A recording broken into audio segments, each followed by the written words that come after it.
عمران سرور صاحب، پوتے کی وراثت کے متعلق لوگوں میں بڑی غلط فہمی پائی جاتی ہے اور وہ کیوں محروم کیا جاتا ہے، وضاحت فرما دی جائے۔ اگر عینی اور اللاتی دونوں بھائیوں ہوں تو کیا وہ برابر تقسیم کریں گے؟ عینی اور اللاتی کے درمیان کوئی فرق نہیں ہے، برابر برابر معاملہ ہوگا، وہ بالکل ایٹ پار ہیں۔ البتہ پوتا یتیم، میں نے آپ سے عرض کیا تھا نا کہ اس میں قاعدہ ہے، ایک دائرہ ہے، اس دائرے کے اندر اگر کوئی موجود نہیں ہے تو سیکنڈ دائرے میں وراثت جائے گی۔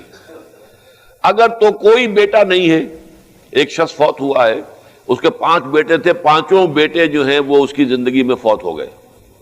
البتہ بیٹوں کی اولادیں ہیں، تو اب تو پوتے جو ہیں وارث ہو جائیں گے، اس لیے کہ پہلا دائرہ بالکل ختم ہو گیا ہے۔ لیکن پہلے دائرے میں ایک بیٹا بھی موجود ہے تو پھر وہ یتیم پوتا جو ہے، جو بیٹا فوت ہو گیا، اس کی اولاد وہ جو ہے محجوب الارث کہلاتی ہے، اسے وراثت میں سے حصہ نہیں ملے گا۔ اس کو اصل میں منکرین حدیث نے بہت اٹھایا، غلام احمد پرویز نے اس پر بڑا اڈا لگایا اور بڑا جو ہے علماء کے اوپر اس پر تنقید کی ہے، لیکن اصول ہوتے ہیں، ہر معاملے کے اندر کچھ اصول ہیں، اصولوں کی زد میں کوئی شے آ جاتی ہے تو اس کو ماننا پڑتا ہے، پھر اصول یہی ہے۔ باقی یہ ہے کہ چونکہ یتیم پوتا وارث نہیں رہا، تہائی کی حد تک اس کی وصیت کی جا سکتی ہے۔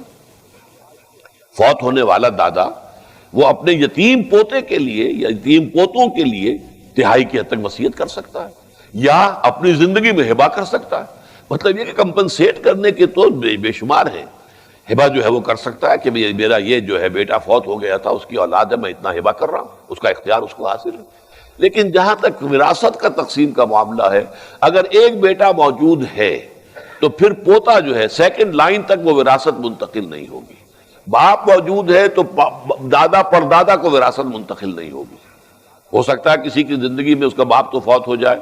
اور دادا جو ہے وہ موجود ہو تو ٹھیک ہے، باپ نہیں ہے، دادا ہے، دادا کو وراثت مل جائے گی۔ لیکن اپنی زندگی میں انسان چاہے، اصل میں یہ جو ملکیت کا تصور ہے اسلام میں، یہ اینک میری ملکیت ہے، میں جس کو چاہوں دے دوں، جب چاہوں فروخت کر دوں، جس کو چاہوں ہدیہ کر دوں، جو بھی چاہوں، یہ میری ملکیت ہے۔ اسی طریقے سے اپنی ملکیت اپنی زندگی میں انسان ہبہ کر سکتا ہے، لیکن اس کا قبضہ بھی دینا ہوگا۔ ہبہ تبھی مکمل ہوتا ہے جب باقبضہ ہو، اور یہ کہ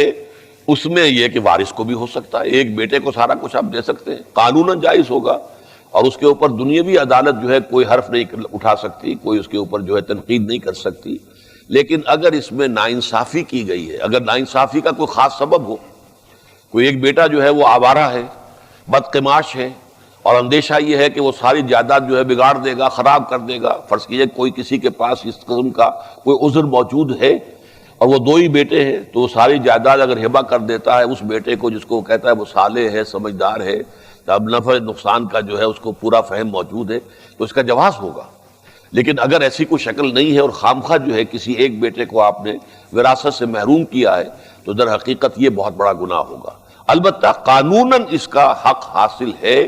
آپ اپنی زندگی میں ہبہ کر سکتے ہیں، اور اس ہبہ کا معاملہ جو ہے وہ کسی ادارے کے نام پہ ہو سکتا ہے، کسی دینی کام کے لیے ہو سکتا ہے، کسی مدرسے کو ہو سکتا ہے، کسی اور درسگاہ کے لیے، کسی ہسپتال کے لیے، کسی فاؤنڈیشن کے لیے یہ ہبہ ہو سکتا ہے، اور اپنے وارثوں کے لیے بھی ہبہ ہو سکتا ہے۔ تو ہبہ اور ہے، وصیت علیحدہ شے ہے،